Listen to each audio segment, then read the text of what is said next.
कञ्जाक्षङ्कम्बकण्ठं स्मितशुभगमुखं स्वाधरेणस्तवेणं श्यामं शान्तं त्रिभङ्गं रविकरवसनं भूषितं वैजयन्ता वन्दे वृन्दावनस्थं युवतिशतवृतं ब्रह्मा गोपालवेशं तप्तकाञ्चन गौराङ्गी राधे वृन्दावनेश्वरी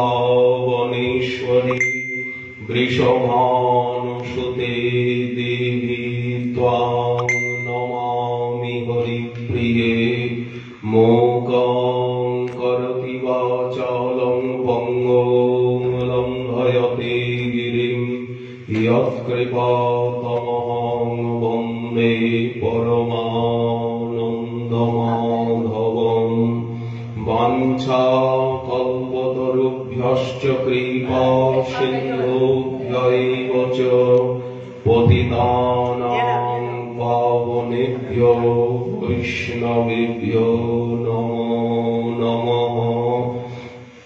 हरि भक्ति पराये च हरिनाम परायण दुर्वृत्ता वा सुवृत्ता वा तेषां नित्यं नमो नमः। नमो धर्माय महते नमः कृष्णाय वेधसे ब्राह्मणेभ्यो नमस्कृत्य धर्मान् वक्षे सनातनान् नारायणं नमस्कृत्य नरं चैव नरोत्तमं देवीं सरस्वतीं व्यासं ततो जयमुदीरये। जय रूप सनातन भट्ट रघुनाथ श्रीजीव गोपाल भट्ट दास रघुनाथ এই ছয় গোসাইয়ের করি চরণ বন্দন যাহা হইতে বিঘ্ন নাশয় অভীষ্ট পূরণ দুর্গমে পথিমেন্ধস্য স্খলৎপাদগতির্মুহ সকৃপা যষ্ঠিদানেন সন্ত সন্ত্যবলম্বনম।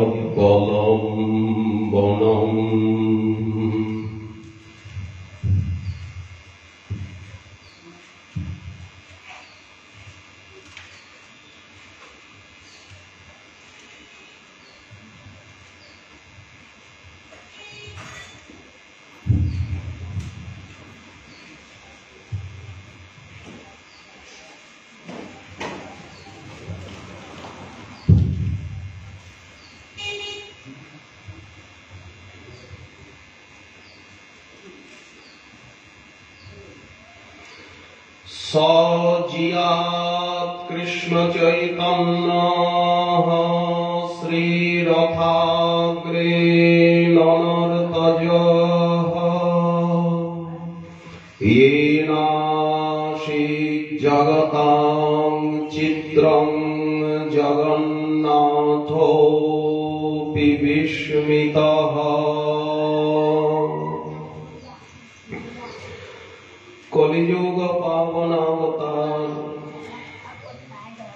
स्वयं भगवान परतत्व शिवा श्री श्री राधा माधव मिलित तनु श्री श्री नीलाचल विभूषण श्री गंभीरानाथ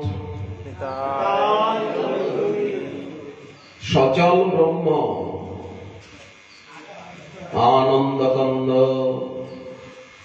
नदी आनंद श्री श्री श्री कृष्ण चैतन्य शचिसुत गौर गुणधामे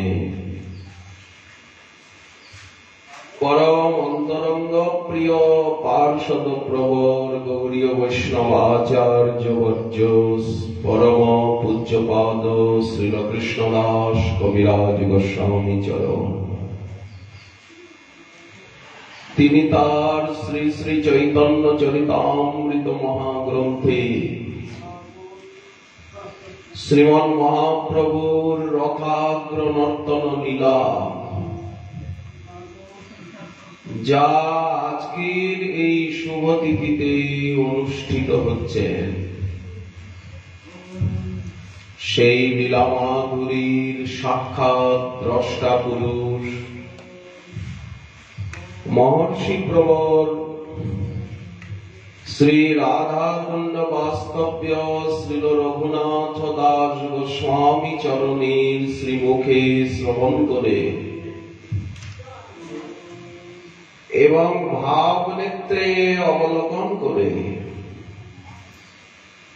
শ্রীল কৃষ্ণদাস কবিরাজ গোস্বামী চরণ চৈতন্য চরিতামৃতের মধ্য লীলার ত্রয়োদশ পরিচ্ছেদে তার রুচির প্রাঞ্জল বর্ণনা দিয়েছেন, যা আমাদের ধ্যান ধারণা এবং আস্বাদন আরাধনার বিষয়বস্তু। সজিয়াত কৃষ্ণ চৈতন্য শ্রী রথাগ্রে ননর্তজঃ যেনাসি জগতাং চিত্রং জগন্নাথোপি বিস্মিতঃ। শ্রী জগন্নাথের রথাগ্রে যিনি নৃত্য করেছেন, সেই শ্রীকৃষ্ণ চৈতন্য মহাপ্রভু তিনি জয়যুক্ত হন।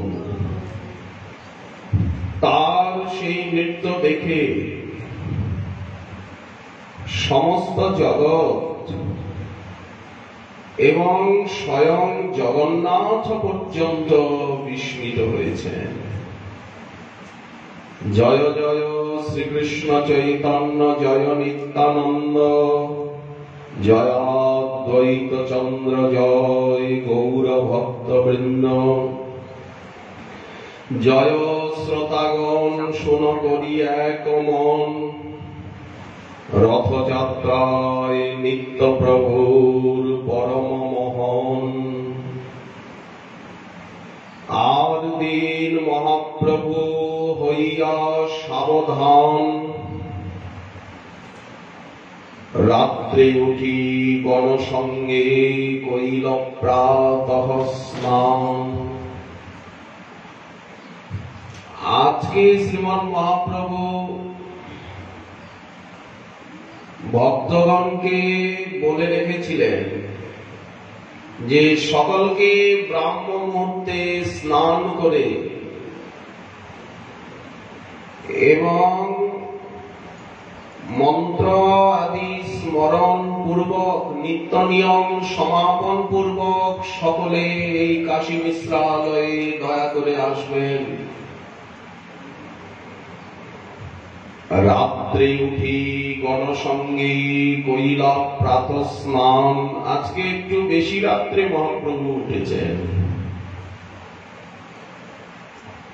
নিত্য নিয়ম সংখ্যা নাম মন্ত্রাদি জপ তাড়াতাড়ি সমাপন করে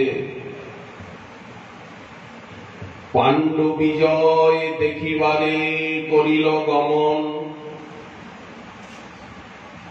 জগন্নাথ প্রভাতকালে স্নান শৃঙ্গার এবং পান্নভোগ খেচরান্ন আদি আস্বাদনের পর জগন্নাথ রত্নবেদীর থেকে নামবেন। শৃঙ্গার ভোগ হবে, তারপরে হবে পাণ্ডু বিজয়। পাণ্ডু বিজয় চরণে চলে চলে অনন্ত কোটি ব্রহ্মাণ্ডনাথ সেবকগণের স্কন্ধাবলম্বনে আর ধীরে ধীরে ধীরে ধীরে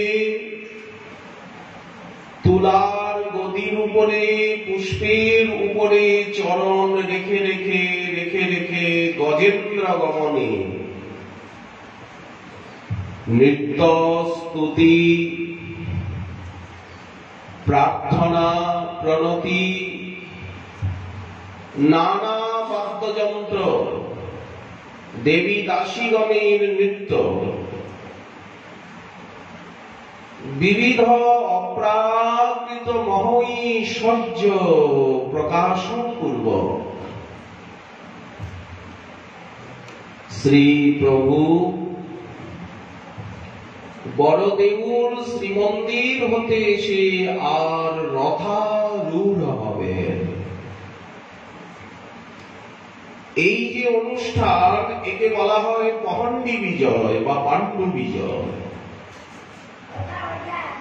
জগন্নাথ যাত্রা করিলা ছাড়ি সিংহাসন। আগে সুদর্শন আসবেন, সমস্ত অমঙ্গলকে নাশ করবেন।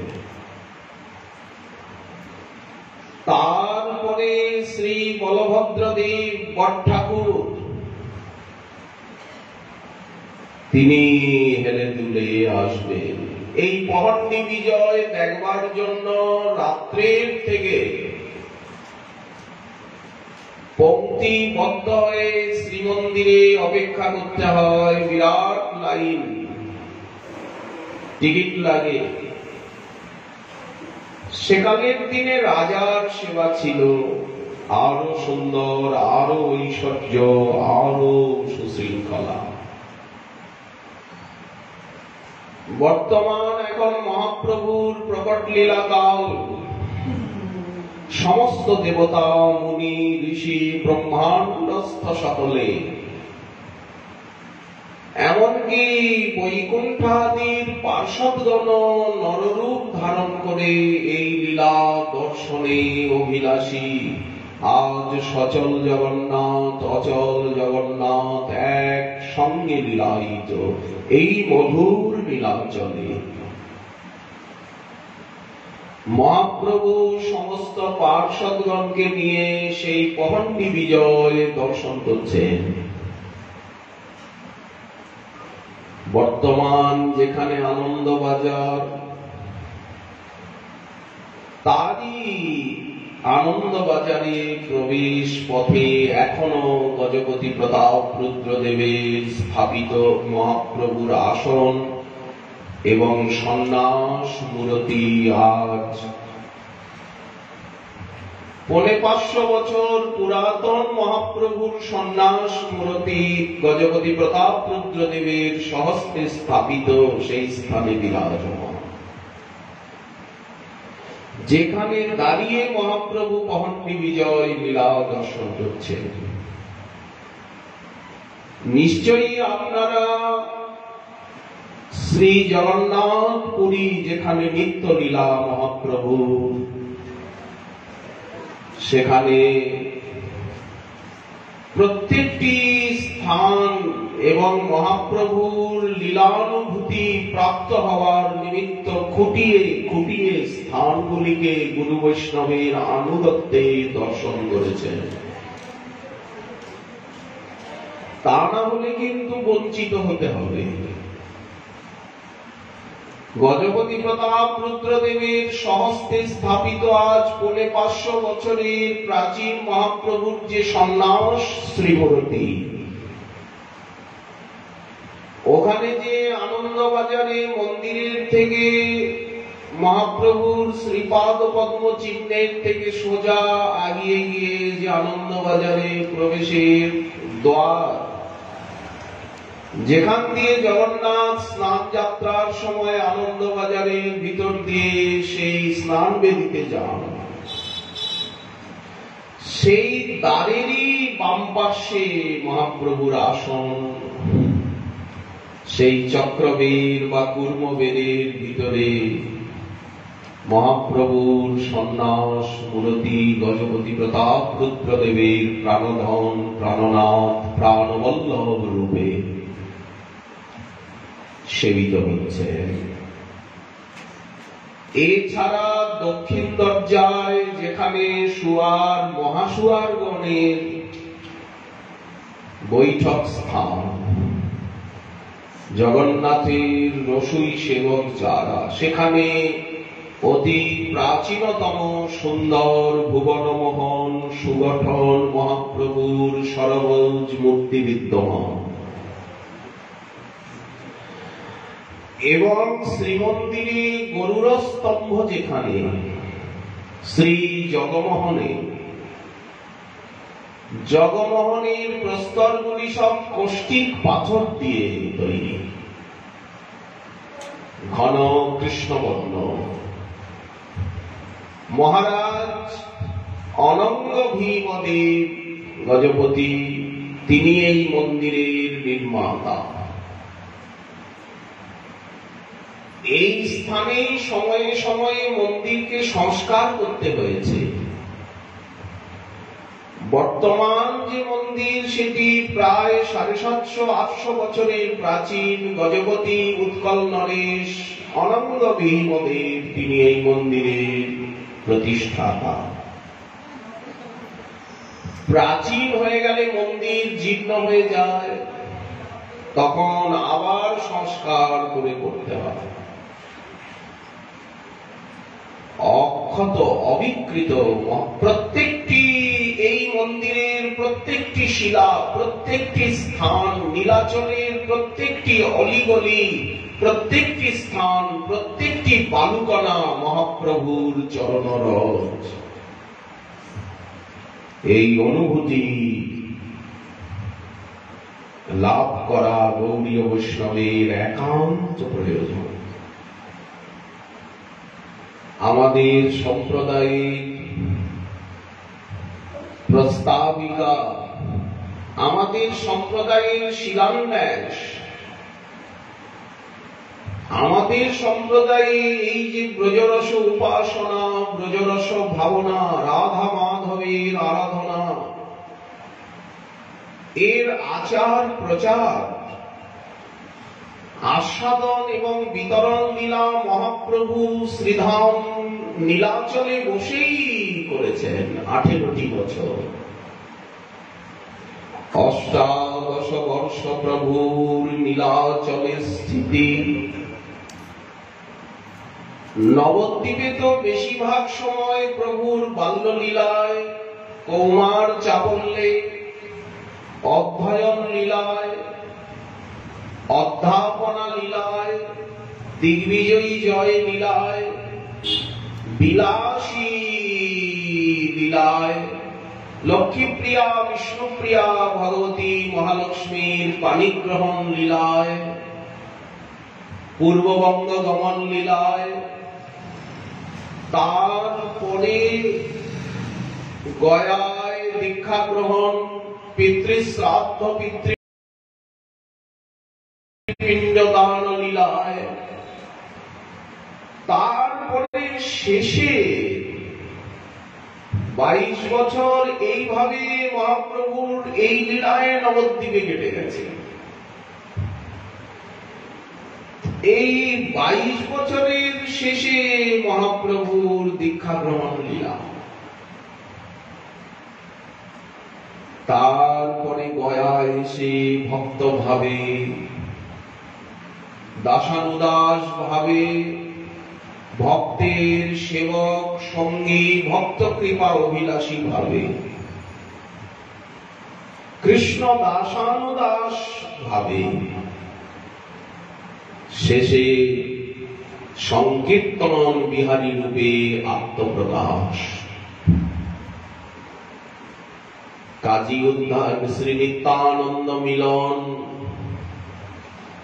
নিত্যানন্দ হরিদাসের প্রতি নাম প্রচারের আদেশ, কাজী দলন লীলা, নন্দনাচার্যের ঘরে কৃষ্ণলীলার অভিনয় ব্রজপত্তনে, নিজে মহাশক্তি বেশে, রুক্মিণী বেশে, শেষে সাক্ষাৎ রাধারানীর বেশে সুসজ্জিত হয়ে কৃষ্ণলীলার অভিনয় মঞ্চে প্রভুর আবির্ভাব।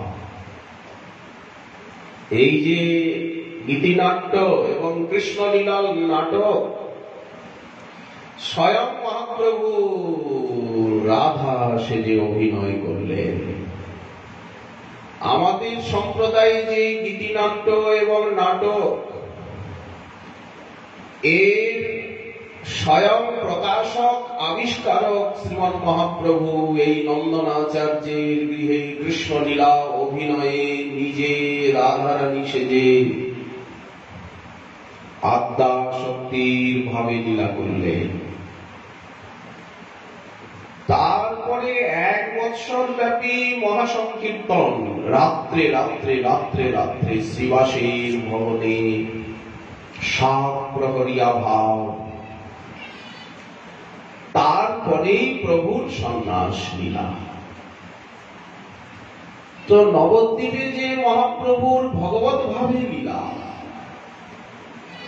কৃষ্ণ ভাবে লীলা, ঈশ্বর ভাবে লীলা, সেটি খুব কম সময়ের জন্য।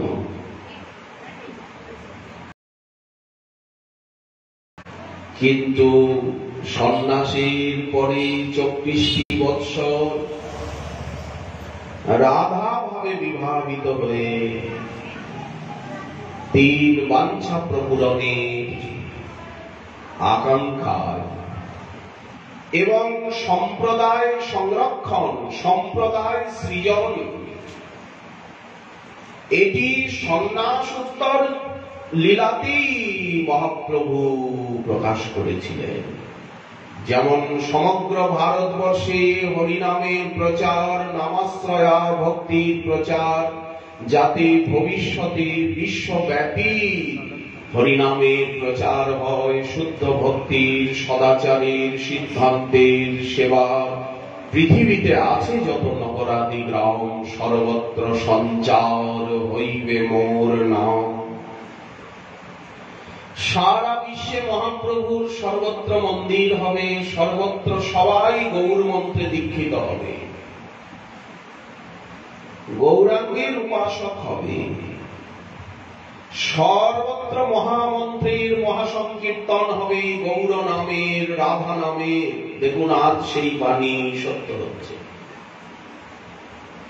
সর্বত্র ভক্তির মহামহাপ্রচার, নাম সংকীর্তনের, সদাচারের নামা কোটি কোটি বিশ্বব্যাপী আজ কোটি কোটি গৌর ভক্ত, কত আরব খারব গৌর ভক্ত, তাদের দর্শনে চরণামৃত, সঙ্গামৃত, তাদের দর্শনেই নয়ন ধন্য হয়ে যাচ্ছে। আজ সারা বিশ্বব্যাপী কোটি কোটি গৌর ভক্ত। জনসংখ্যা আমাদের সম্প্রদায়ের জনসংখ্যাই সবচেয়ে বেশি, ভক্ত সংখ্যা এবং ঐশ্বর্য, প্রভুতা, সম্পত্তি, সম্প্রতিষ্ঠা এবং গ্রন্থ গৌরব, ত্যাগ, দৈন্য, বৈরাগ্য, সাধনা, ভীষণা গৌরব বিশ্বের ইতিহাসে আমাদের সম্প্রদায়ের সর্বোচ্চ, সর্বোপরি বিজয় বৈজয়ন্তী পতাকার মতো সাদরে উত্তীয়মান। যাদের চোখ আছে তারা দেখছে সেই নাম প্রেম প্রচার লীলা। নাম প্রেম মালাগাথি বড়াইল সংসার। তো আমাদের সম্প্রদায়ের সম্প্রতিষ্ঠা, ফাউন্ডেশন বা এই মহাসৌধের বিনির্মাণ সন্ন্যাস লীলাই পরেই হয়েছে, নীলাচলে বসেই হয়েছে। তার ভিতরে যে ব্রজরস উপাসনা, ব্রজরস ভাবনা, বৃন্দাবন লীলার উপাসনা, ভাবনা, শ্রবণ, কীর্তন, মনন, আরাধনা, সেবা, সংহতি, প্রীতি, মৈত্রী মহাপ্রভু শিক্ষা দিচ্ছেন। এই গুন্ডিচা মার্জন লীলায় সেবা শিক্ষা দিচ্ছেন। অনেকেই মনে করেন হরিনাম করছি তো সবকিছু হয়ে যাচ্ছে, তো আমি আবার সেবা করব কেন? আমি নিজেই তো সেব্য, আবার কার সেবা করব? আমি সকলের সেবা নেব। তারা দয়া করে দেখুন গুন্ডিচা মার্জন লীলায় কবিরাজ গোস্বামী পাদ কি বলছে, মহাপ্রভু কেমন লীলা করছেন। আমরা বিশদভাবে আস্বাদন করব সেসব লীলা, আমাদের হাতে সময় রয়েছে। হরিকথাই আমাদের প্রাণের প্রাণ। আমরা হরিনাম, হরিকথা, হরিচিন্তা, হরিসেবা ছাড়া আর কিছুই বুঝতে জানতে চাই না। হরিকথা আমাদের প্রাণ, প্রাণ, প্রাণ, কোটি প্রাণ। হরিনাম, হরিচিন্তন। হরিকথা বলবো না, শুনবো না, ওই রসে ডুববো না তো কি বিষয় বিষ্ঠা খাবো গ্রাম্য শুকর হয়ে? গ্রাম্য শুকর যেমন বিষ্ঠা ভোজন করে, তেমনি এই জিহ্বাকে হরিনাম হরিকথায়, এই মনকে সর্বদা রাধারানীর চরণ চিন্তনে, মহাপ্রভুর চরণ চিন্তনে, শ্রী গুরুদেবের চরণ চিন্তনে লাগাবো না কি লাগাবো ওই বিষয়রূপী মলমূত্রের পানে আস্বাদনে? এটা কখনোই সম্ভব নয়। কারণ মনুষ্য জীবনের সার্থকতা একমাত্র হরিনামে, হরিকথায়, হরিসেবায়, হরিতোষণে। শ্রীমদ্ ভাগবত, গীতা, বেদ, উপনিষদ, পুরাণ, রামায়ণ, মহাভারত সমস্ত শাস্ত্র তারস্বরে এই কাজটি করতেই আমাদিগকে আদেশ করছে। তো দেখুন মহাপ্রভু কিভাবে নীলাচল ধামে ব্রজরস ভাবনা, বৃন্দাবন লীলাকে প্রকাশ করছেন। জগন্নাথকে সাক্ষাৎ কৃষ্ণ বলে দেখছেন, বৈকুণ্ঠ ধাম রূপে, দ্বারকা ধাম রূপে মহাপ্রভু নীলাচলকে দেখছেন না। যখন সুভদ্রা আছেন, বলভদ্র আছেন, চক্র সুদর্শন আছেন, সমস্ত দেবদেবী আছেন, চারিদিকে দিকপাল, লোকপাল, রমা, শম্ভ, ব্রহ্মা, মরপতি, গণেশ, চিতপদ। এ দেখুন পিছনে কাঞ্চি গণেশ রয়েছে, বট গণেশ রয়েছে, 3 গণেশ রয়েছে কুর্মবীরের ভিতরে। অক্ষয় বটের নিচে রয়েছে বট গণেশ, কল্প বটের নিচে। তারপরে চন্দন মণ্ডপ, মুক্তি মণ্ডপ, মুক্তি মণ্ডপে শ্রী নরসিংহদেব রয়েছে। তারপরে চন্দন মণ্ডপ, চন্দন যাত্রায় যেখানে মদন মোহন দেব বিরাজমান হন। আর এই মুক্তি মণ্ডপের সামনে ঝুলন লীলা হয়, এটা ঝুলন মণ্ডপ। তারপরে চন্দন মণ্ডপের পাশেই রয়েছেন আর এক সুন্দর মনোরম গণেশজি নৃত্য করছেন। তারপরে রয়েছেন বিমলা দেবী, বিমলা দেবীর পাশে রয়েছেন কাঞ্চি গণেশ। এই 2 গণেশের তালা প্রায়ই বন্ধ থাকে। তারপরে পশ্চিম দরজা, পশ্চিম দরজায় দাঁড়িয়ে উপরে তাকালে নৃসিংহদেবের ভব্য মূর্তি রয়েছে বিশাল, ওই মন্দিরের উপরে দেওয়ালের ভিতরে। তারপরে রয়েছেন ক্ষীরচোরা গোপীনাথ, কি সুন্দর ভুবনমোহন বিগ্রহ। সব বৈষ্ণবরা গিয়ে সেই বিগ্রহকে ধরেন। নীলাচল ধামে শ্রী বিগ্রহ স্পর্শ করা যায়, আর মহাপ্রসাদ সবসময় মেলে। ওখানে শৃঙ্গারী পান্ডা সেবা করেন। তারপরে রয়েছেন ভগবতী সরস্বতী দেবী, তারপরে আছেন নীলমাধব, তারপরে আছেন লক্ষ্মী দেবী, রুক্মিণী, সত্যভামা রুক্মিণী, কমলা দেবী, লক্ষ্মী দেবী। লক্ষ্মী দেবীর যে ভোগ লাগে সেই ভোগটি খুবই সুন্দর। এত বড় বড় মালপোয়া, এত বড় বড় কি বলে ওই এই যে ভাষা জানি ওই ভাষায় পরোটা এত বড় বড়, পরাঠা হিন্দিতে, হিন্দি ভাষায়, বাংলায় তো পরোটা আর হিন্দিতে পরাঠা, পরাঠা, পরাঠা। হিন্দি ভাষার আবার প্রত্যেক ভাষার উচ্চারণ ভিন্ন ভিন্ন। পরাঠে, পরাঠে। প্রত্যেকটা ভাষা যখন বাংলা বলা হবে তখন বাংলার উচ্চারণ, যখন হিন্দি বলা হবে তখন হিন্দির উচ্চারণ, যখন পাশ্চাত্য বলা হবে তখন পাশ্চাত্যের উচ্চারণ পদ্ধতি। আচ্ছা, তারপরে রয়েছেন আরো কিছু কিছু মন্দির রয়েছেন। কোণারকের শ্রী সূর্যনারায়ণ আছেন। তারপরে যে গোল রয়েছে যেখানে ঠ্যাস দিয়ে সকলে উরুচি বনা, নীল চক্রকু বনা, নীল চক্রকে দর্শন করেন। একাদশীর দিন উপরে তৈল প্রদীপ দেয়, ঘিয়ের প্রদীপ, ঘিয়ের প্রদীপ, সারা রাত সেই প্রদীপ জ্বলতে থাকে। তারপরে পতাকা নিয়ে, ধ্বজা পতাকা নিয়ে ওঠা হয়। সব যখন ওখানে ধ্বজা পতাকা লাগানো হয় সকলে দর্শন করে দাঁড়িয়ে দাঁড়িয়ে যেখানে। তারপরেই এসে গেল দক্ষিণ উত্তর দরজা।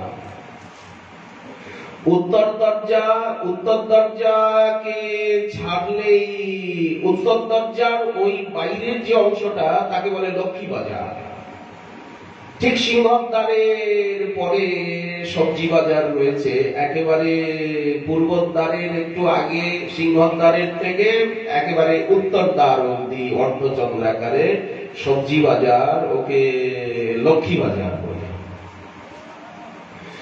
তো উত্তর দরজার পরেই রয়েছে মহাপ্রভুর সেই ভুবনমোহন পাদপদ্ম চিহ্ন, যে পাদপদ্ম প্রত্যেক গৌরীয় বৈষ্ণবীর বুকের ভিতরে শোভা পায়, ধ্যানের সম্পত্তি। ওই পাদপদ্মকে বুকের ভিতরে নিয়ে সবসময় ধ্যান করতে হয়, সেবা করতে হয়, তবে তো ভজন শক্তি লাভ হবে। চিন্তনের দ্বারা যে যত চিন্তন করবে, যে যত জপ করবে, যে যত সেবা করবে, তত সে শক্তি পাবে দেহে, মনে, প্রাণে, ভজন শক্তি লাভ হবে। তারপরে মালা গাঁথে, সব মালিনীরা মালা গাঁথে। ছোট্ট একটা ঘর আছে মহাপ্রভুর পাদপদ্ম চিহ্নের পরে, সেখানে মালা গুন্থন হয়। রাত্রিবেলা যে বড় শৃঙ্গার বেশ হয়, সেই বড় শৃঙ্গার বেশে সব মালা ওখানে গাঁথা হয়। তারপরে আটিকা কার্যালয়, তারপরে রাস্তাটা সোজা আনন্দবাজারের ভিতরে ঢুকে গেল। সব সময় এই স্থানগুলিকে চিন্তা করতে হয়। সমগ্র নীলাচল, নবদ্বীপ, গৌরমণ্ডল, ব্রজমণ্ডল তথা কলিঙ্গ মণ্ডল, ওঢ্র মণ্ডলকে প্রতিনিয়ত প্রতিক্ষণে চিন্তা করতে হয়। আবার যারা মানস সেবা চিন্তন করেন, লীলা চিন্তন করেন, তারা ব্রজমণ্ডলের প্রত্যেকটি লীলাস্থলীকে নিখুঁত ভাবে সবসময় চিন্তা করেন।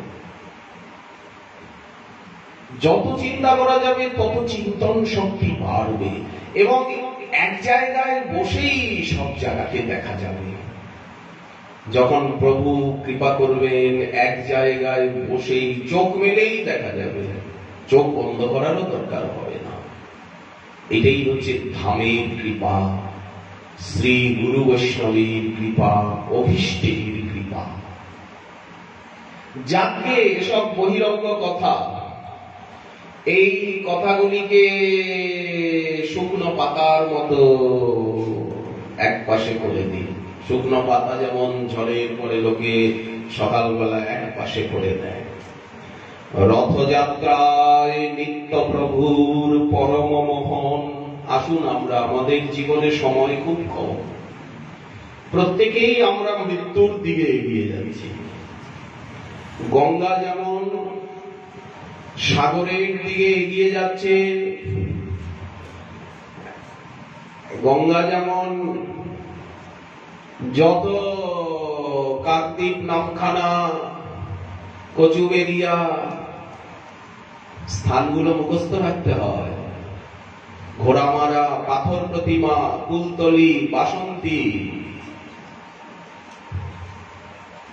কেন এগুলো লাগে বলে ধ্যান করতে লাগে, চিন্তা করতে লাগে। গঙ্গাসাগরকে চিন্তা করতে হয়, গঙ্গাকে চিন্তা করতে হয়। একেবারে বাবুঘাটের গঙ্গা, গঙ্গোত্রীর গঙ্গা, হরিদ্বারের গঙ্গা, ঋষিকেশের গঙ্গা, প্রয়াগের গঙ্গা, কানাইয়ের নাটশালায় জলমহলের গঙ্গা, মালদার গঙ্গা, রামকেলির গঙ্গা, ধুলিয়ানের গঙ্গা, নবদ্বীপের গঙ্গা, নদিয়ার গঙ্গা, ত্রিবেণী কল্যাণীর গঙ্গা, মগরার গঙ্গা, চুচুড়ার গঙ্গা, হালি শহরের গঙ্গা, কুমারঘাটের কাঁচরাপাড়ার গঙ্গা, পানিহাটি খড়দহ পানিহাটির গঙ্গা, পানিহাটিটা সোদপুর, খড়দা, তারপরে খড়দার গঙ্গা, সুখসাগরের গঙ্গা, এদিকে বারাকপুর, ইছাপুর, পদ্মা, জগদ্দল, চন্দননগরের গঙ্গা, উত্তরপাড়ার গঙ্গা, এইভাবে বাবুঘাটের গঙ্গা, এই বারুইপুর ছত্রভোগ অম্বুলিঙ্গ মহাদেব,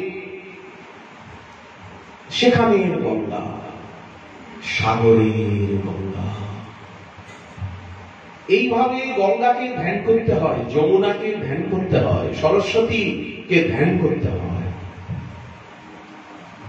কেন বলেন? এগুলি লাগে, রোজ লাগে। ধ্যান করতে করতে গঙ্গার কৃপা হয়, তখন স্বপ্নের মাঝে গঙ্গা এসে দাঁড়ান, ঘুমের মাঝে গঙ্গার নির্মল তরঙ্গ ধারা ঝলমল ঝলমল করছে, চাঁদের আলোর মতো, দুধের মতো, বরফের মতো, কুন্দ ফুলের মতো, জুই চামেলি ফুলের মতো গঙ্গা, শুচি শুভ্র শোভা। ধ্যান না করলে দয়া হবে? চিন্তা না করলে দয়া হবে? কেন হবে?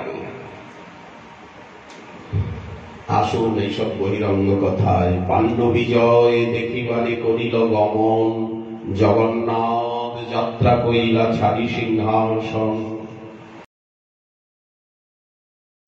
আপনি প্রতাপ রুদ্র লইয়া পাত্রগণ, মহাপ্রভুর গণে করায় জগন্নাথের বিজয় দর্শন। একবার দর্শন করলে হয় না, এই পহণ্ডি বিজয় দেখবার জন্য ৫,০০০ টাকা ১০,০০০ টাকা পর্যন্ত টিকিট নিয়ে ছাদের উপরে, মন্দিরের উপরে লোকে আসন গ্রহণ করে। সপ্তাহখানেক আগেই আসন বুক হয়ে যায়। সমস্ত আশেপাশে বড়দান্ডে, সিংহদ্বারের কাছে যত ছাদ রয়েছে সরকারি অধিকারীরাই দখল করে নেয়। এক একটা চেয়ার, এই যতক্ষণ রথ আগে চলে না যাচ্ছে, প্রথম দিন তো জগন্নাথ বল্লভ উদ্যানের কাছে গিয়ে জগন্নাথ বল্লভ ছক, সেইটি রথ রহিবে, আগে ଯିବେ না, সেইটি গোটে দিন রহিবে, কালি সেইটি ঠারু পুনঃ বাহুরা হেব। তো এই জন্য সেই ছাদগুলো সব সরকারি অধিকারীরাই দখল করে নেয়। কিছু কিছু আগের থেকে বুক করলে একটা চেয়ার ৫,০০০ টাকা দেবে।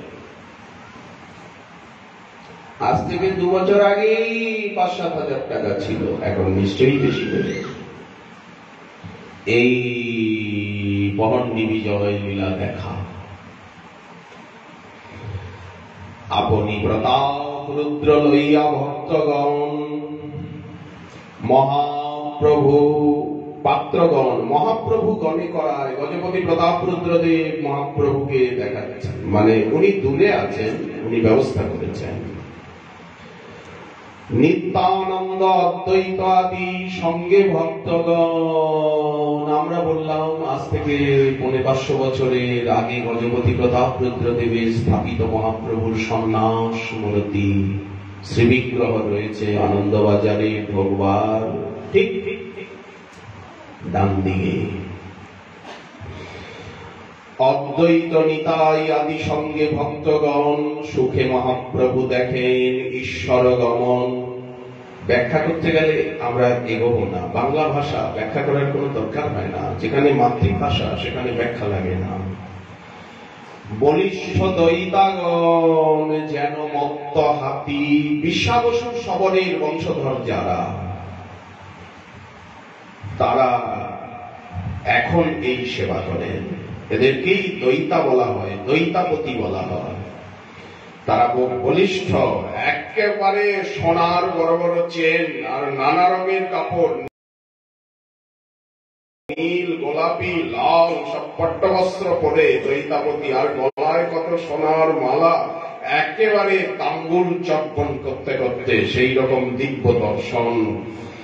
বলিষ্ঠ দৈতাগণ যেন মত্ত হাতি, জগন্নাথের বিজয় করায় করি হাতাহাতি। কত কত সেবক জগন্নাথকে ধীরে ধীরে রত্নবেদীর থেকে নামাচ্ছেন। কতিক দৈতা করে স্কন্দে আলম্বন। চারিদিকে জগন্নাথকে দেখাই যায় না, এত সেবক। জগন্নাথের এই হাতি 10-20 জন ধরেছেন, এই হস্ত 10-20 জন ধরেছেন,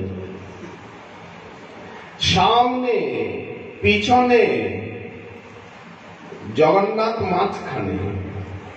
জগন্নাথে বিজয় করায় করি হাতাহাতি। আর পট্টডরি তো ওই লক্ষ্মী মন্দিরের সামনে দেখবেন পট্টডরি কত আগের থেকে, একেবারে লক্ষ্মী মন্দিরের থেকে মহাপ্রভুর পাদপদ্ম চিহ্ন অব্দি পট্টডরি পাকানো হয়। পট্টডরি পাকাচ্ছে, দেখেছেন আপনারা কি বিয়ে পট্টডরি? সেই পট্টডরি দিয়ে জগন্নাথকে জড়ানো হয় কাপড় দিয়ে, লাল কাপড়, এই গামছার মতো। সেই কাপড় দিয়ে আর সেই পট্টডরি দিয়ে জগন্নাথকে জড়ানো হয়, যাতে জগন্নাথের অঙ্গে কোনো আঘাত না লাগে। এই লীলায় জগন্নাথে বিজয় করায় করি হাতাহাতি। কতেক দৈতা করে স্কন্দে আলম্বন, কতেক দৈতা ধরে শ্রীপদ্মচরণ। কোটি তটে বদ্ধ দৃঢ় স্থূল পট্টডরি, দুই দিকে দৈতাগণ উঠায় তাহা ধরি। জগন্নাথের পিছনে এখানে এরকম কাষ্ঠখণ্ড রয়েছে ওই বহন লীলার জন্য। তো পেছনে পট্টডরি বাঁধা থাকে। সেই বর্তমানে যে লীলা, সেই পট্টডরি দিয়ে জগন্নাথকে পেছনে যখন টানা হয় তখন জগন্নাথ এইরকম হয়ে গেলেন। তখন একটু এগোলেন, আবার সেই পট্টডরি যখন হালকা করে দেয় তখন জগন্নাথ একেবারে। তো একবার জগন্নাথ এরকম হয়ে যাচ্ছেন, একবার কখনো কাঁপছেন এদিকে ওদিকে। এইভাবেই লীলায় ওনাকে এগিয়ে নিয়ে যাওয়া হয়। মানে যে 22টা সিঁড়ি রয়েছে, যাকে 22 পাচার বলা হয়, একেবারে সিংহদ্বারের থেকে শ্রীমন্দিরের দ্বার অবধি। তো এই স্থানে সেই সিঁড়িগুলিকে অতিক্রম করাতে তখন করা হয় কি, জগন্নাথকে পিছনে এগিয়ে দেওয়া হয়। তো একটা সিঁড়ি নেমে গেলেন, তখন সামনে এইভাবে কখনো এদিক ওদিক হন। সেকালের দিনে কি হতো, এই যে 22টি সিঁড়ি রয়েছে পাচার, এর উপরে তুলার বালিশ সব পেতে দেওয়া হতো। এখন আর তুলার বালিশ পাতা হয় না। সেকালের দিনে তুলার বড় বড় বালিশ পেতে দেওয়া হতো, কার্পাস তুলা। তারপরে ফুলের পাপড়ি দিয়ে সাজিয়ে দেওয়া হতো, যেমন গোলাপ আদি ফুলের পাপড়ি, যেমন কার্পেট বিছিয়ে, যাকে রয়্যাল রিসেপশনস বলা হয়। সেখানে কি করা হয়, কার্পেট বিছিয়ে তার উপরে পাতলা সাদা কাপড় বিছিয়ে গোলাপের পাপড়ি, লাল বেলি ফুলের পাপড়ি, কমলের পাপড়ি, তার উপর দিয়ে অনারেবল রয়্যাল পার্সন তিনি যাবেন। এটাই নিয়ম। এইভাবে এই জগতের অনুভব না থাকলে আপনি কি করে সেবা করবেন, সেবা চিন্তন কি করে করবেন? রয়্যাল রিসেপশন প্রক্রিয়া যেটা, সেটা যদি এই জগতে আপনি চাক্ষুষ না দেখেন তো আপনি কি চিন্তা করবেন প্রাণমাধবের লীলা? এই জন্য উজ্জ্বল দৃঢ় তুলি সব পাতি স্থানে স্থানে, এক তুলি হইতে তরায় আর তুলি আনে, প্রভু পদাঘাতে তুলি হয় খণ্ড খণ্ড, তুলা সব উড়ি যায় শব্দ হয় প্রচন্ড। বালিশগুলো, যে বালিশগুলো বড় বড় বালিশ বেচানো হয়েছিল, টাকাস করে জগন্নাথ যখন একটি সিঁড়ির থেকে আরেক খট খট শব্দ হয়, তো তখন সেই তুলার বালিশগুলো ফেটে যায়। সেকালে ছিল, বর্তমানে তুলার বালিশের প্রথা নেই। আপন ইচ্ছায় বিশ্বম্ভর জগন্নাথে কে চালাইতে পারে, আপন ইচ্ছায় চলে করিতে বিহারে। মহাপ্রভু এই লীলা দেখে এক পাশের থেকে, এখন তো অন্যের যাওয়ার অধিকার নেই না, জগন্নাথের সেবা কিন্তু বংশ পরম্পরায় শৃঙ্খলিত, ওখানে অন্য কেউ সেবা করতে পারবে না, অন্য কেউ সেবা একমাত্র যাদের সেবা তারাই করবেন। হাজার হাজার বছর ধরে বংশ পরম্পরায় 36 প্রকার সেবক রয়েছে, এদেরকে 36 নিয়োগী বলা হয়। এই 36 প্রকার সেবকগণ হাজার হাজার লক্ষ লক্ষ বছর ধরে বংশ পরম্পরায় ওই সেবা করে আসছেন রাজার আনুগত্যে।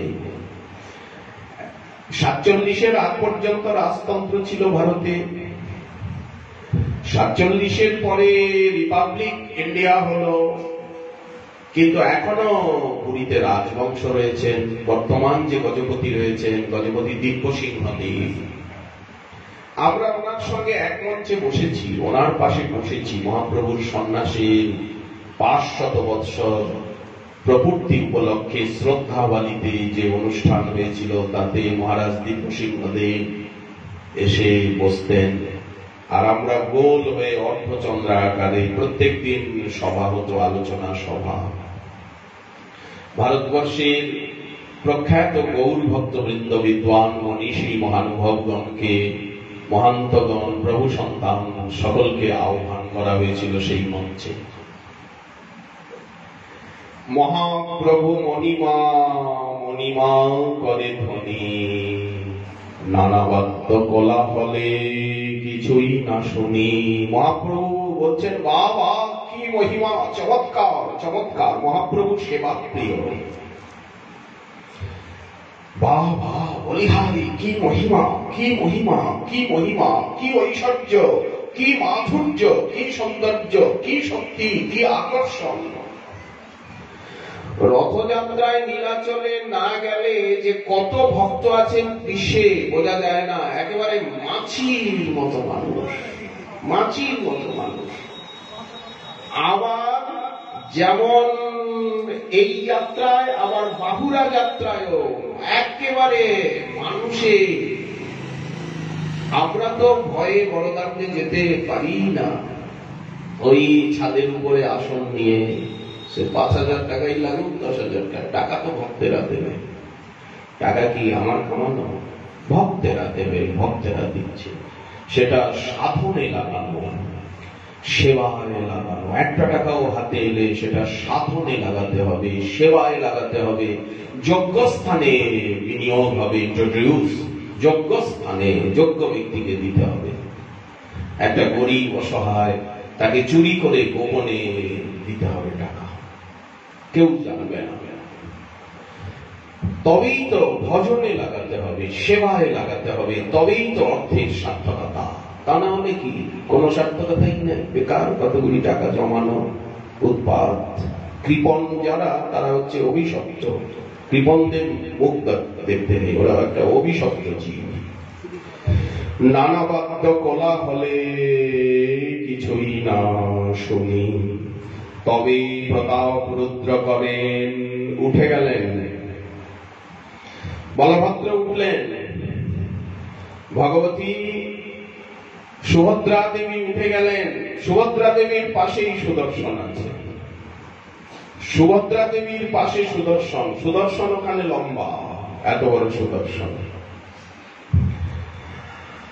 আর শ্রী সবার শেষে জগন্নাথ এসে উঠলেন, দাদা উঠলেন, ছোট বোন উঠলেন, তারপরে উনি উঠবেন। এটাই তো ভদ্রতা। দাদার আগে উনি কেন উঠবেন? হন না উনি জগন্নাথ, ছোট বোনকে সম্মান করবেন না? উনি এত বড় হলে কি হবে? ছোট বোনকে সম্মান করবেন না? বোনকে এত ভালোবাসেন, বোন এসে উঠলেন, তারপরে উনি হেলে দুলে সবার শেষে আসবেন। এরপরে যখন তিন প্রভু রথে বসে, মানে জগন্নাথ রথে বসে গেলেন, এরপরে জগৎগুরু শঙ্করাচার্য পাদ উনি আসবেন। গোবর্ধন মঠ আছে 27 রোডে। জগৎগুরু শঙ্করাচার্য পাদ উনি মালা পরাবেন, আরতি করবেন, পরিক্রমা করবেন রথে। তারপরে রাজা আসবেন। সামনেই রাজবাড়ি, একটু আগেই বর্তমান রাজবাড়ি। পুরনো রাজবাড়ি ছিল পুরনো নহর এই দিকে। সেখানেও গজপতি প্রতাপ রুদ্রদেবের অষ্টশম্ভু বলে প্রাচীন মহাদেব রয়েছেন, এবং গজপতি প্রতাপ রুদ্রদেবের সহস্তে সেবিত স্থাপিত শ্রী গৌর গদাধর জীব রয়েছেন। পুরাতন রাজবাড়ি এটা। দক্ষিণ দরজার থেকে যে ওই দিকে শ্বেত গঙ্গার পরে ওই দিকে। তো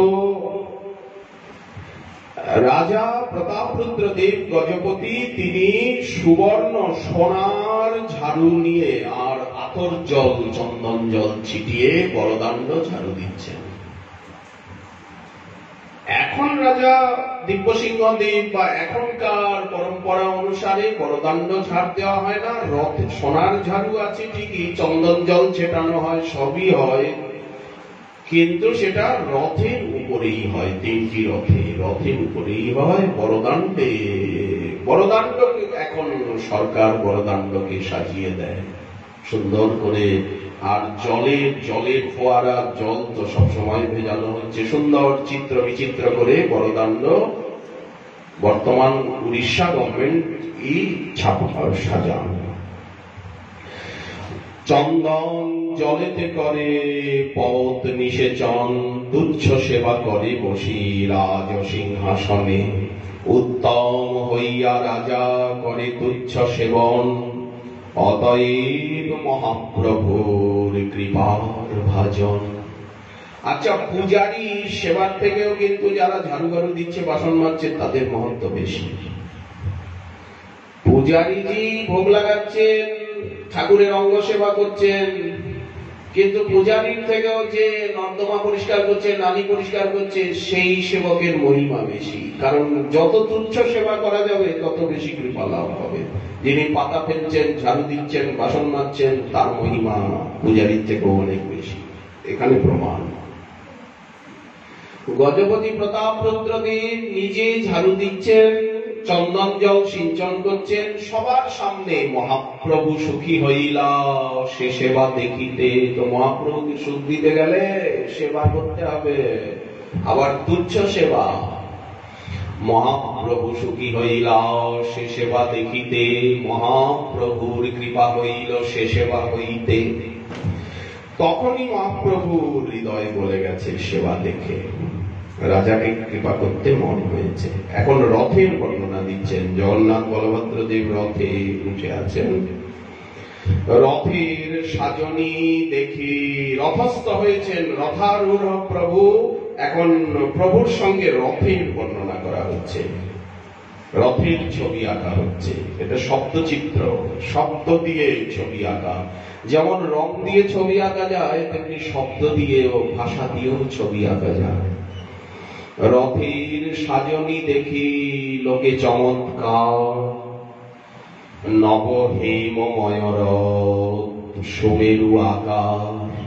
প্রতি বছর জগন্নাথ, বলরাম, সুভদ্রার 3টি রথ তৈরি করা হয়। প্রতি বছর নূতন রথ হয়। যারা এই রথ নির্মাণ সেবা করেন তাদের উপাধিটাও রথ। ওরা হাজার হাজার লক্ষ লক্ষ বছর ধরে বংশ পরম্পরা এই অক্ষয় তৃতীয়ার থেকে এই রথের নির্মাণ আরম্ভ হয় বড়দাণ্ডের উপরেই। এইবার রথযাত্রা শেষ হবে, জগন্নাথের বাহুড়া যাত্রা হবে, সোনাবেশ হবে, নীলাদ্রি বিজয় উৎসব হবে।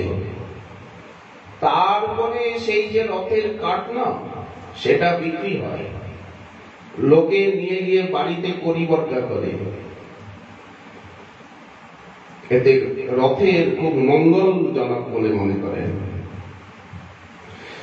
নব হেমময় রথ, জগন্নাথের সেই কাষ্ঠ রথের উপরে হলুদ রঙের কাপড় দিয়ে ঢাকা হয়, আর বলভদ্রের নীল রঙের কাপড় দিয়ে, আর সুভদ্রা একটু কালো রঙের কাপড়। তার মধ্যে অন্যান্য রঙেরও অল্প অল্প সমাবেশ রয়েছে। আর পুরীর যেটা নিজস্বত্ব, পুরীর দেখবেন কাপড়ের ভিতরে, পর্দার ভিতরে ছোট ছোট ছোট ছোট আয়না বসানো থাকে। পিলিভিত বলে একটি জায়গা আছে ভুবনেশ্বর আর পুরীর মাঝামাঝি, সেখানে এই কারুকার্যটা বেশি হয়। এই রাস্তার উপরেই ছোট ছোট ছোট ছোট আয়না বসানো আছে, সুতার কাজ করা আছে। ওটা পুরীর কিছু নিজস্বত্ব বৈশিষ্ট্য আছে। যেমন ওড়িশি সিং মানে উড়িষ্যার গান, তার যে ঘরানা স্টাইল সম্পূর্ণ আলাদা। যেমন ওড়িশি ড্যান্স মানে উড়িষ্যার যে জাতীয় নৃত্য, সেটা সম্পূর্ণ আলাদা। তেমনি উড়িষ্যার যে বাজনা, বিশেষত সম্বলপুরে মহামন্ত্র সংকীর্তন করবে, সব হলুদ কাপড় পরে বড়দাণ্ডে। এই সময় রথের সময় বড় বড় দল আসে সম্বলপুরের থেকে, যেমন সম্বলপুরি শাড়ি, সম্বলপুরি কাপড়। তেমনি সম্বলপুর, গঞ্জাম এসবের থেকে সব ভক্তেরা আসেন, সব হলুদ কাপড় পরে এত সুন্দর তারা মহামন্ত্র সংকীর্তন করেন। বড়দাণ্ডে মহামন্ত্রের নামযজ্ঞ হয়। আর গুন্ডিচার পাশে নৃসিংহ মন্দিরের রাস্তায় বিশাল বটবৃক্ষ আছে, সেইখানে মহামন্ত্র সংকীর্তন হয়। এই 9 দিন জগন্নাথ যতদিন থাকবে, জগন্নাথকে শোনাতে নাচ গান করে। নব হেমময় রথ সুমেরু আকার, শত শত সোচামর। আবার এই যে রথের চারিদিকে না ছোট ছোট ছোট ছোট চামর ঝুলানো আছে, রথ চলবে, আর ছোট ছোট ঘন্টা লাগানো আছে। যেমন গাইয়ের গলায় ঘন্টা বাঁধা হয়, ওরকম ছোট ছোট ঘন্টা টুংটাক টুংটাক টুংটাক আওয়াজ হবে, আর চামর গুলো নড়বে। আর পুরোটায় ছোট ছোট দর্পণ বসানো আছে। দর্পণ হচ্ছে মাঙ্গলিক, মঙ্গলজনক। আয়নাটা মঙ্গলজনক। শত শত সুচামর দর্পণে উজ্জ্বল, উপরে পতাকা শোভে চান্দোয়া নির্মল। ভিতরে চান্দোয়া রয়েছে, সামনেও চান্দোয়া রয়েছে, ফুল দিয়ে সাজানো হয়েছে। উপরে রথের মাঝখানে ফুল বাংলা করা হয়েছে। এখানে সিংহাসন রয়েছে, সিংহাসনের উপরেও চিত্র বিচিত্র করা আছে। পুরো রথের নিচেও চিত্র বিচিত্র করা আছে, সব আঁকা। ঘাগর কিঙ্কিনি বাজে, ঘণ্টার কনিত, নানা চিত্রপট্ট বস্ত্রে রথ বিভূষিত। লীলায় চড়িল ঈশ্বর রথের উপর, আর 2 রথে চড়ে সুভদ্রা হলধর। পঞ্চদশ দিন ঈশ্বর মহালক্ষ্মী লইয়া, তার সঙ্গে ক্রীড়া কইলা নিভৃতে বসিয়া। এই যে 15 দিন অনবকাশ, উড়িষ্যা ভাষায় বলা হয় অনসর, অনবসর, অনবসর, অনসর। এই 15 দিন আলালনাথে মহা উৎসব হয়, আলালনাথে মহাভিড় হয়। আসলে এই 15 দিন যে অনসর, অনবসর, জগন্নাথের জ্বর লীলা বা জগন্নাথের বৎসরে একবার অঙ্গরাগ হয়। আসলে এই সময়ে প্রাচীন পদ্ধতিতে জগন্নাথের অঙ্গরাগ হয়। জগন্নাথের শ্রীঅঙ্গে বর্তমান যে কেমিক্যাল, এই কোন কেমিক্যাল কোন রং ব্যবহার হয় না। প্রাচীন পন্থায়, প্রাচীন পদ্ধতিতে জগন্নাথের শ্রী অঙ্গরাগ করা হয়। এই সময় অঙ্গরাগ হয়। কিন্তু আসল রহস্য এই 15 দিন উনি মহালক্ষ্মীর সঙ্গে নিভৃতে লীলা বিলাস করে আর লক্ষ্মী দেবীর আজ্ঞা নিয়ে তিনি তাহার সম্মতি লইয়া ভক্তে সুখ দিতে রথে চড়ি বাহির হইলা প্রভু বিহার করিতে। এইবার বড়দাণ্ডের বর্ণনা দেওয়া হচ্ছে। সেকালের দিনে বড়দাণ্ড কেমন ছিল? এখন তো পিচের রাস্তা, সারা বছর রাস্তাটার দুপাশে দোকান। এখন তো দোকান, তারপরে বিলাসবহুল চারিদিকে পাশ্চাত্য দেশের আদব কায়দায় নীলাচল ধাম এবং সি বিচ সিন্ধু সৈকত সাজানো, কিন্তু আমাদের চোখে এগুলি দেখলে হবে না। চারিদিকে যে বড়দাণ্ডে বাজার, সব সময় ট্রাফিক জ্যাম, গাড়ি ঘোড়া চলছে, এগুলি আমাদেরকে দেখলে হবে না। সি বিচটা একেবারে হলিডে হোমে ভরা, এগুলি দেখলে আমাদের হবে না। বড়দাণ্ডটাকে মহারাসস্থলী রূপে দেখতে হবে। বড়দাণ্ডের স্বরূপ কি? যেমন যমুনা পুলিন মহারাসস্থলী, এখানে সংকীর্তন মহারাস হবে। এখানে ইন্দ্রদ্যুম্ন সরোবর, নরেন্দ্র সরোবর, একে যমুনা রূপে দেখতে হবে, মানস গঙ্গা রূপে দেখতে হবে। আর জগন্নাথ বল্লভ উদ্যান, বলগণ্ডী উদ্যান, আইটোটা উদ্যান, এগুলিকে শ্রী বৃন্দাবন বলে, গোবর্ধন তীরবন বলে, গোবর্ধন তটবন বলে দেখতে হবে। যমুনা তীরবন, এই হচ্ছে মহাপ্রভুর অনুভূতি, গৌর ভক্তের অনুভূতি। বড়দাণ্ড কেমন? আজ যেমন পিচের রাস্তা প্রশস্ত, চারিদিকে দোকান, হাট, বাজার, বিপণী আপন, সেকালের দিনে কিরকম ছিল? বালুর পথ।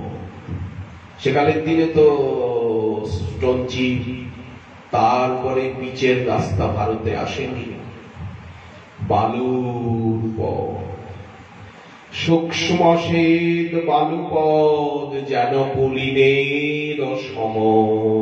যমুনা পুলিন মহারাসস্থলী, নবদ্বীপের গঙ্গা পুলিন, পুলিন মানে চর, সৈকত, দুই দিকে টোটা সব, দুদিকে বাদিকে রয়েছে নারকেল বন, জগন্নাথ বল্লভ উদ্যান রয়েছে, নানা গাছ রয়েছে, বাদিকেও বৃক্ষ শ্রেণী, ডান দিকেও সব টোটা। সেকালের দিনে রাজারা বড় বড় বাগান করে রেখেছে, বাগানের মধ্যে ধর্মশালা রয়েছে, মন্দির রয়েছে, সাধুগণের নিবাস রয়েছে, দেবায়তন রয়েছে, নারকেল গাছ, উঁচু উঁচু নারকেল গাছ, সূক্ষ্ম শীত পবনে আন্দোলিত হচ্ছে, পাশেই তো মহাসিন্ধু। সূক্ষ্ম শীত বালু আমরা ব্যাখ্যা করব না, ব্যাখ্যা করলে মনটা ওখানেই দাঁড়িয়ে যাবে, সেই সভায় মন মুক্ত উঠবে। তো আমরা আমাদের মন ওই জায়গাটায় গিয়ে দাঁড়িয়ে যাবে, আর এগোতে পারবো না। সূক্ষ্ম শীত বালুপদ যেন পুলিনের সম, দুই দিকে টোটা সব যেন বৃন্দাবন। এই অনুভব নিয়েই আমরা নীলাচলে যাব, মহাপ্রভুর লীলাকে দেখতে চাইব, বৃন্দাবনকেই দেখব, সব জায়গায় বৃন্দাবনকে দেখব। এই দর্শন মহাপ্রভু শিখিয়েছেন। পাহাড় দেখলেই গোবর্ধন দেখা, নদী দেখলেই যমুনা দেখা, বৃক্ষবহুল স্থান দেখলেই বৃন্দাবন দেখা। এইটাই ঝাড়খণ্ডে গমনাগমন লীলায় প্রভু আমাদেরকে। খালি বৃন্দাবনের মধ্যে বৃন্দাবনকে দেখবো না, সারা ভারতে বৃন্দাবনকে দেখবো, সারা বিশ্বে বৃন্দাবনকে দেখবো। যেদিকে তাকাবো সেই দিকে বৃন্দাবন নবদ্বীপকে দেখবো। যেমন সবার ভিতরে ভগবানকে দেখবো, সবার ভিতরে নিজের ইষ্টদেবকে দেখবো, সবার ভিতরে নিজের গুরুদেবকে দেখবো, তেমনি সব জায়গায় বৃন্দাবন দেখবো। খালি খালি বৃন্দাবনের মধ্যে বৃন্দাবন না, সারা ব্রহ্মাণ্ড জোড়া বৃন্দাবন। সর্বগ অনন্ত বিভু কৃষ্ণ তনু সব। এই জন্য দেখুন দুই দিকে টোটা সব যেন বৃন্দাবন। নীলাচলের শোভা বর্ণন করছেন কবিরাজ গোসাই পাদ বলেন বৃন্দাবন। নারকেলের বাগান দেখে বৃন্দাবন বলে মনে হচ্ছে, আর বৃন্দাবনই তত্ত্বে বৃন্দাবনই। জগন্নাথ বৃন্দাবন বিহারী, মহাপ্রভু বৃন্দাবন বিহারী রূপে দেখছেন। যদি বৃন্দাবন বিহারী রূপে জগন্নাথকে না দেখেন গরুস্তম্ভের পিছনে দাঁড়িয়ে, এখনো তো মহাপ্রভুর সেখানে দুটি আঙুলের চিহ্ন রয়েছে। সকলে কি এরকম হাত দেয়? কোথায়? যারা জানে না তারা এদিকে ওদিকে হাত ঘুরাতে থাকে। কোথায় এটা? কোথায়? আচ্ছা, ভুজে সব্বে বেনু। দেখুন জগন্নাথজি বিপিন বিহারী, নিকুঞ্জ বিহারী, তার প্রমাণ কি? জগন্নাথ অষ্টক। ভুজে সব্বে বেনম শিরসি শিখি পুচ্ছং কটিতটে দুকুলং নেত্রান্ত সহচর কটাক্ষং বিদধতে সদা শ্রীমদ বৃন্দাবন বসতি। এখানে আন্ডারলাইন লেখাঙ্কিত। সদা শ্রীমদ বৃন্দাবন বসতি লীলা পরিচয় জগন্নাথ স্বামী নয়ন পথগামী ভবতু মে। আবার মহাপ্রভু বলছেন রসানন্দী রাধা। জগন্নাথ হচ্ছেন রসানন্দী, রসানন্দী রাধা সরস বকুরা লিঙ্গন সুখ। মহাপ্রভুর অনুভূতির সঙ্গে অনুভূতি মেলাতে হবে, ওই স্রোতে ভাসতে হবে, ওই নদীর স্রোতে। রথে চড়ি জগন্নাথ করিল গমন, দুই পার্শ্ব দেখি চলে আনন্দিত মন। গৌর মানে বাঙালিরা, বঙ্গালী। বাঙালিটা তো আমাদের বাংলা ভাষা, সে দেশের আমরা বঙ্গালী, বঙ্গালী লোক। গৌর সব রথ টানে, মহাপ্রভুর পার্শ্বদরা রথ টানছেন। এত বড় বড় কাছি, নারকেলের কাছি। গৌর সব রথ টানে করিয়া আনন্দ, ক্ষণে শীঘ্র চলে রথ, ক্ষণে চলে মন্দ। ক্ষণে স্থির হইয়া রহে, টানিলে না চলে, ঈশ্বর ইচ্ছায় চলে, না চলে কারো বলে।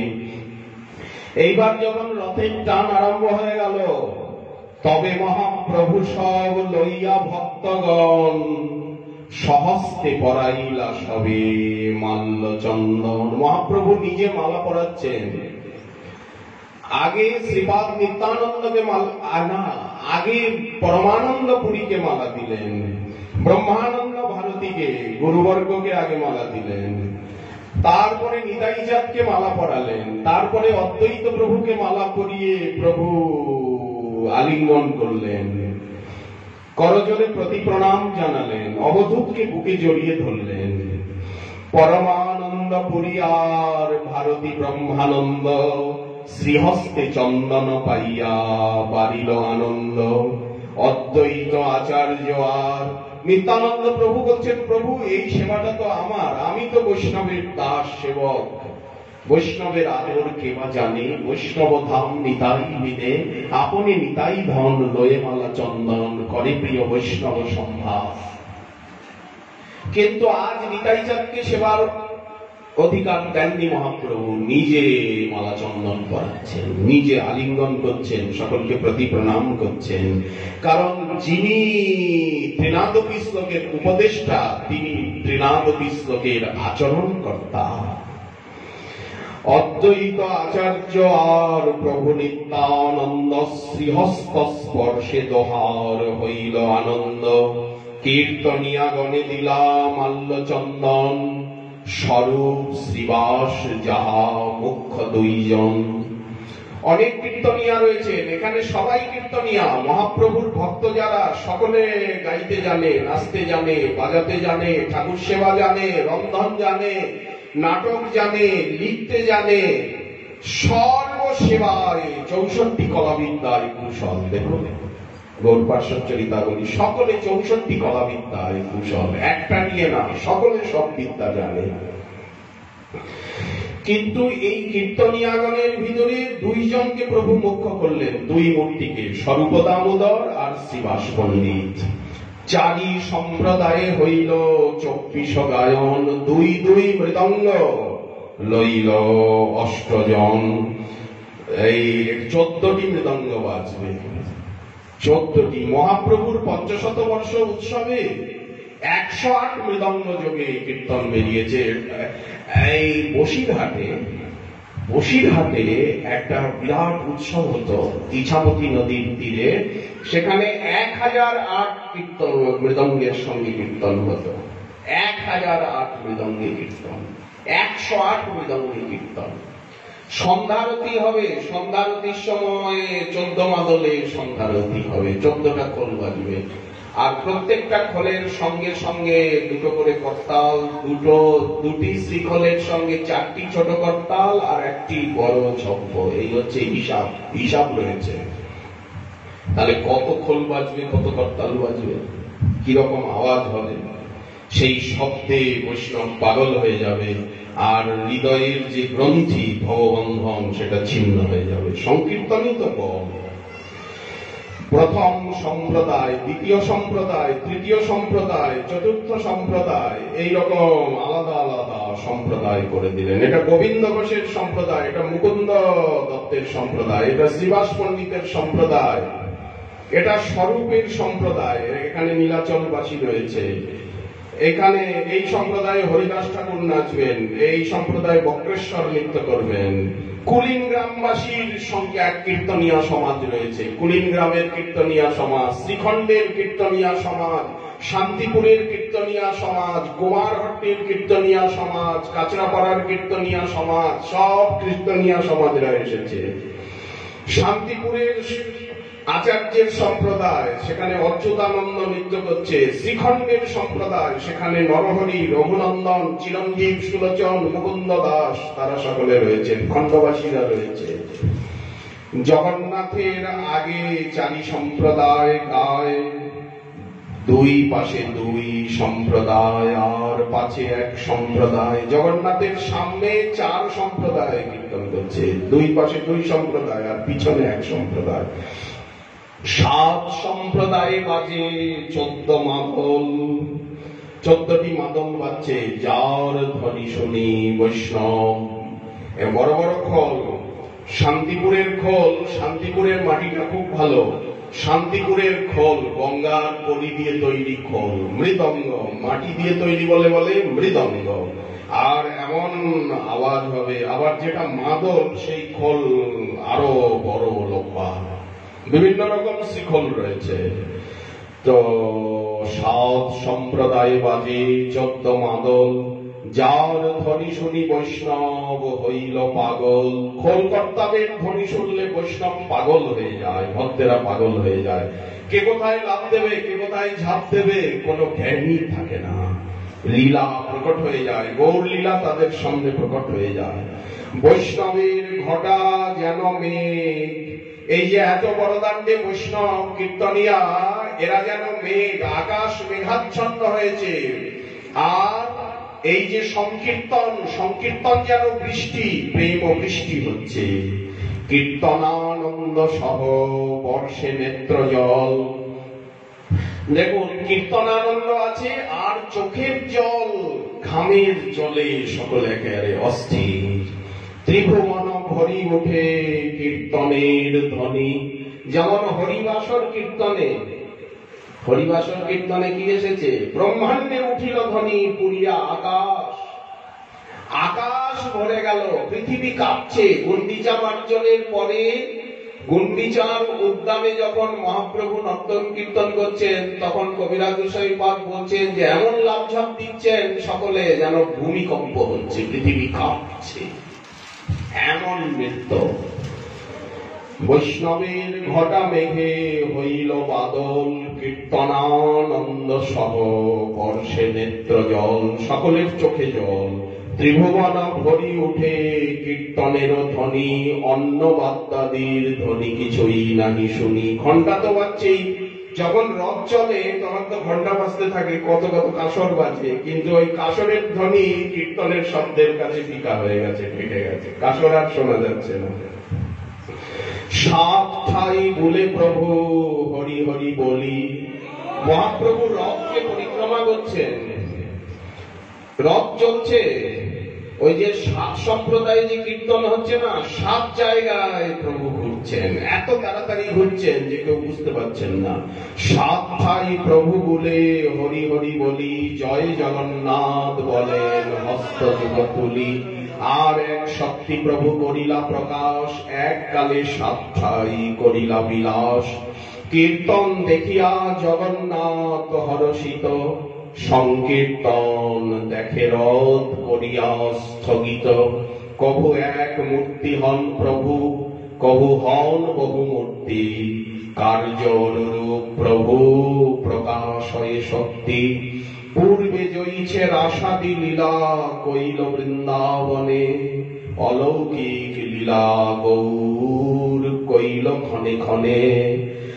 আপনি নাচিতে যবে প্রভুর মন হইল, সাত সম্প্রদায় তবে একত্র করিল। শ্রীবাস রামাই রঘু গোবিন্দ মুকুন্দ, হরিদাস গোবিন্দানন্দ মাধব গোবিন্দ। উদ্দণ্ড নৃত্যে প্রভুর যবে হইল মন, স্বরূপের সঙ্গে দিল এই নবজন। যখন মহাপ্রভুর নিজের উদ্দণ্ড নৃত্য করতে ইচ্ছা হলো, তখন সাত সম্প্রদায়কে একেবারে সকলকে জগন্নাথের সামনে নিয়ে এলেন। এইবার মহাপ্রভু সাষ্টাঙ্গে দণ্ডবত হয়ে পড়েছেন সেই বালির পথে। এবার বড়দান্যের স্বরূপটা কি বলুন? কবিরাজ গোস্বামীপাদ একটু আগে বললেন, পূর্বে জয়ীছে রাসাদি লীলা কইল বৃন্দাবনে, অলৌকিক লীলা গৌর নীলাচলে কইল ক্ষণে ক্ষণে। এইবার নীলাচল লীলার স্বরূপ কি? নীলাচলে ব্রজমাধুরী প্রকাশ পাচ্ছে। দণ্ডবত করছেন প্রভু, সাষ্টাঙ্গে পড়ে গেছেন বড়দান্যের উপরে। প্রভু যখন দণ্ডবত করেছেন তখন হাজার হাজার ভক্ত সবাই দণ্ডবত হয়ে পড়ে গেছেন। দেখুন, একবারে যদি হাজার ভক্ত দণ্ডবত হয়ে পড়ে যায় কিরকম লাগে দেখতে, কত সুন্দর। দণ্ডবত করি প্রভু জুড়ি দুই হাত, ঊর্ধ্ব মুখে স্তুতি করে দেখি জগন্নাথ। দণ্ডবত হয়ে প্রভু সাপের ফণার মতো মস্তক উত্তোলন করে আর হাত দুটো উপরে তোলে জোর করে স্তুতি করছেন জগন্নাথকে দেখতে দেখতে। ওই জগন্নাথ রথের উপরে নম ব্রহ্মণ্য দেবায় গো ব্রাহ্মণ হিতায় চ জগদ্ধিতায় কৃষ্ণায় গোবিন্দায় নমো নমো। জয়তি জয়তি দেব দেবকী নন্দনৌষৌ, জয়তি জয়তি কৃষ্ণ কৃষ্ণী বংশ প্রদীপঃ। জয়তি জয়তি মেঘ শ্যামল কোমলাঙ্গ, জয়তি জয়তি পুনপৃথ্বী ভারো নাশো মুকুন্দঃ। জয়তি জননী বাস দেবকী জন্মপাদ, যদুবর পরিষদ সৈর দর্ভেরস্বন্নধর্মম। স্থিরচর ব্রজে নগ্নং সুস্মিত শ্রীমুখেন ব্রজপুরবনিতা বর্ধয়ন কামদেবম। নাহং বিপ্রো ন চ নরপতি, নাপি বৈশ্য ন শূদ্রো, নাহং বর্ণী ন চ গৃহপতি, নো বনস্থ জ্যোতির্বা। কিন্তু প্রত্যং নিখিল পরমানন্দ পূর্ণামৃতাবধি, গোপী ভরতুঃ পদকমলয়ো দাস দাসানুদাস।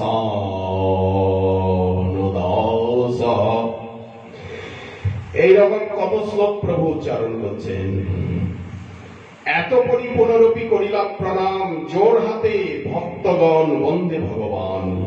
উদ্দণ্ড নিত্য প্রভুর করিয়া হুঙ্কার, চক্র ভ্রমি ভ্রমে যেন আলাত আকার। চক্র রকমই একটা একটা আগুন লাঠিতে নিয়ে আর সেই আগুনটাকে যদি ঘোরানো যায় তখন গোলাকার দেখায় না, ঠিক তেমনি মহাপ্রভু ঘুরছেন এই চক্রবের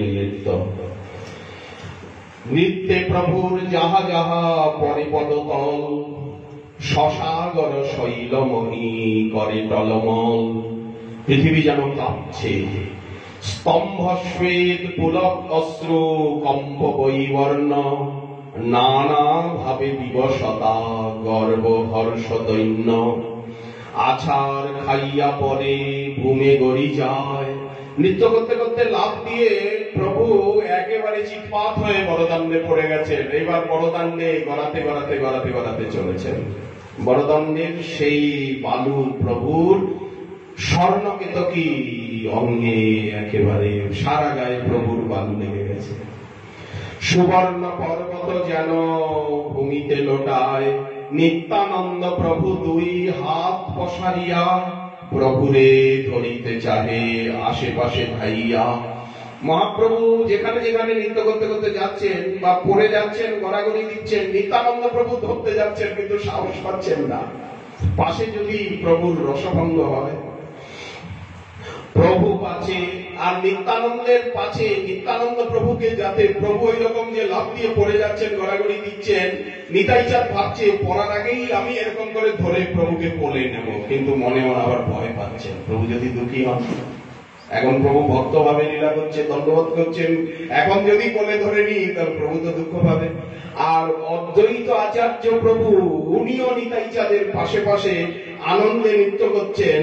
প্রভু পাছে বলে আচার্য করিয়া হুঙ্কার, হরিবোল হরিবোল হরিবোল হরিবোল বলে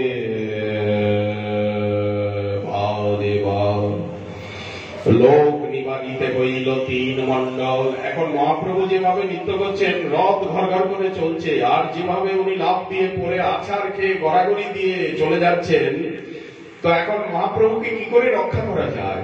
ভক্তেরা তাড়াতাড়ি স্বরূপ দামোদর ইঙ্গিত করলেন, তাড়াতাড়ি হাত ধরে মন্ডল করো।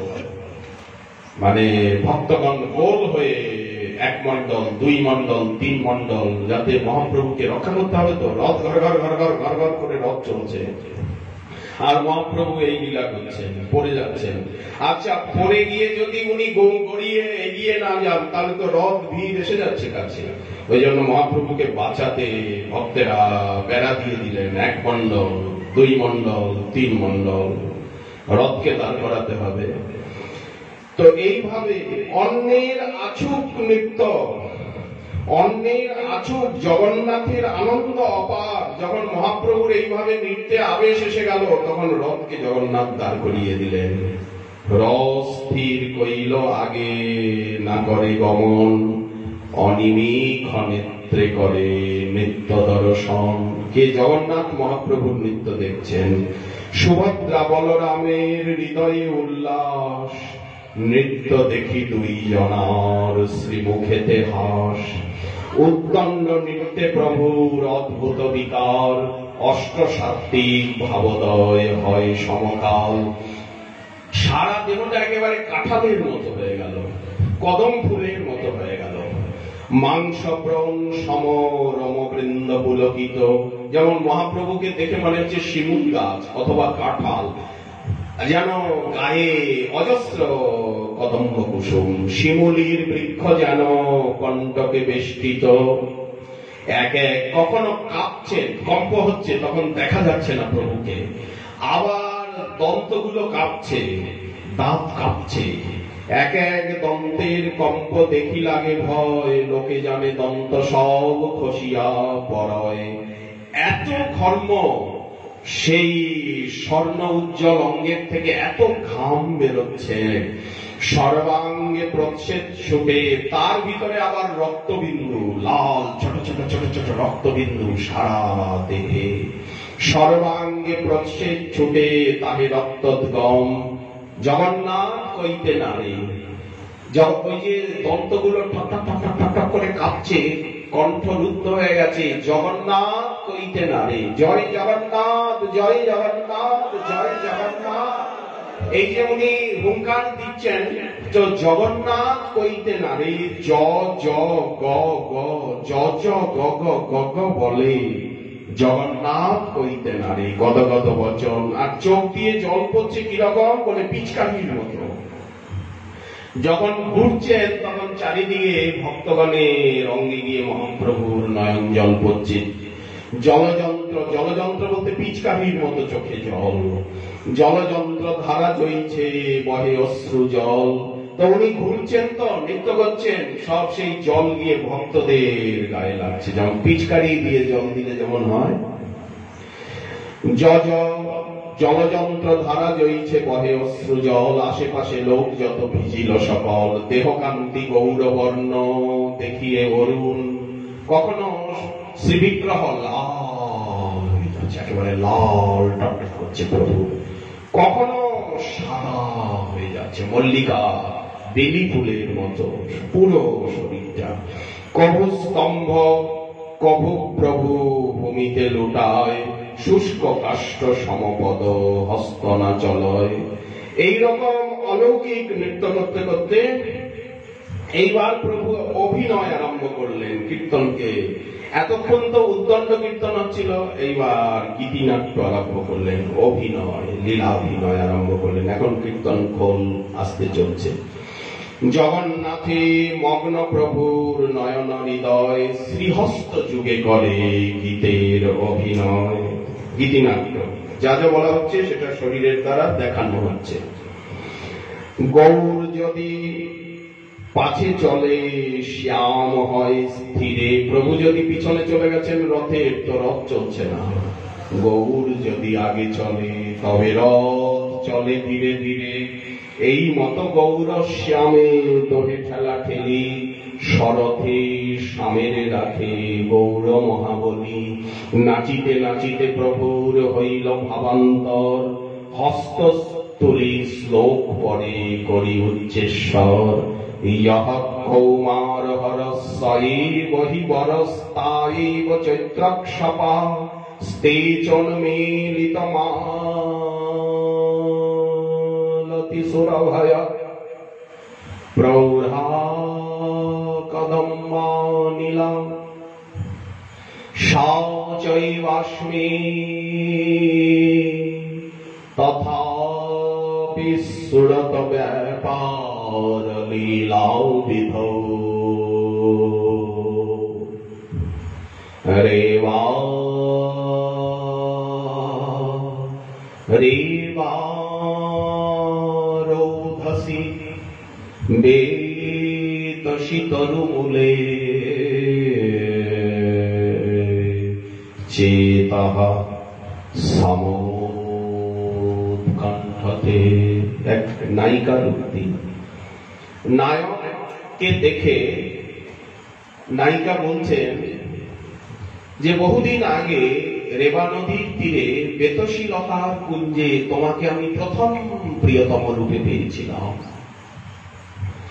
অবশ্য পরবর্তীকালে তোমার সঙ্গে আমার বিবাহ হয়েছে ঠিকই, সেদিন তোমাকে নির্জনে পেয়ে আমার ভিতরে যে আনন্দ স্ফূর্তি, যে উল্লাস,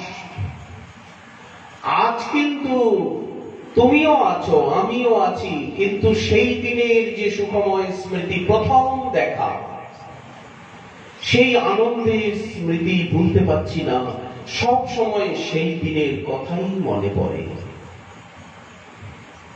একজন প্রাকৃত জগতের প্রাকৃত নায়িকা, তিনি নায়ককে এই কথা বলছেন। সেই শ্লোকটি প্রভু উচ্চারণ করছেন। সেই তুমি সেই আমি সে নব সঙ্গম, তথাপি আমার মন হরে বৃন্দাবন। বৃন্দাবনে উদয় করাবো আপন চরণ। এইভাবে রথ চলতে চলতে বলগণ্ডী স্থানে এসেছে। বলগণ্ডী ভোগ হবে এখন। রথ দাঁড়িয়ে গেছে। মহাপ্রভু বিশ্রাম করবার জন্য বাগানে, বলগণ্ডী উদ্যানে প্রবেশ করেছেন। এখন জগন্নাথের ভোগ রাগ হবে। অনেক রকম ফল, অনেক রকম নিঃশক্রির ভোগ সামগ্রী জগন্নাথকে অর্পণ করা হবে। যে যা পারছে ভোগ লাগাচ্ছে। এইখানে নিয়ম আছে, ভোগ লাগবে। জগন্নাথ অর্ধেক রাস্তায় এসে গেছে, তখন মহাভীর সকলে ভোগ লাগাচ্ছে। আর জগন্নাথের বিচিত্র বহু ফল এবং বহু মিষ্টি, বহু আচার, বহু কিছু ভোগ লাগছে। কবিরাজ হোসেন সব নাম বলেছেন কি কি ভোগ লেগেছে। মহাপ্রভু বিশ্রাম করছেন, পরিশ্রম হয়েছে বৃক্ষতলে। মহাপ্রভু ওই বালির উপরেই গাছের তলায়, সমুদ্রের হাওয়া বইছে, আকাশ মেঘাচ্ছন্ন, মহাপ্রভু বিশ্রাম করছে।